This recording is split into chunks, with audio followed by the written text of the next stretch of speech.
Bwana Yesu asifiwe. Kwa majina ni Mary Njoroge. Siku njema nimeokoka, Kristo ni mwokozi wa maisha yangu. Nataka kuchukua nafasi hii kukutia moyo wewe unayesikia kama umefika mwisho na unakata tamaa. Nikuambie sio wakati wa kufadhaika, kwa maana Mungu wako na mpango mwema juu ya maisha yako. Kwa maana ni maandiko inasema sisi ni wa dhamana kuliko ndege wa angani.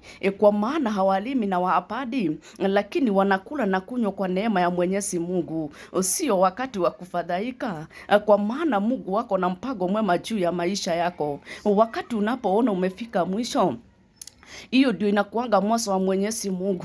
Nataka nikuambie sio wakati wa kuhuzunika, sio wakati wa kujihurumia. Ni wakati wa kuangalia mbinguni, mahali nguvu na uwezo unapotoka. Ambia Mungu na kungoja tu, ukuje unitie nguvu na unishike mkono uniongoze katika hii safari. Sio wakati wa kujiuliza maswali, kwa maana Mungu wetu ako na mipango mema juu ya maisha yetu. Kwa maana ametuandika katika viganja za mikono yake. Nani aliye kama yeye? Jina lake litukuke, jina lake liinuliwe, kwa maana hakuna mwingine aliye kama wewe. Hakuna wa kufananisha na Mungu wetu, na sisi tutamngoja mpaka akuje atushikilie. Jina la Bwana lipewe sifa.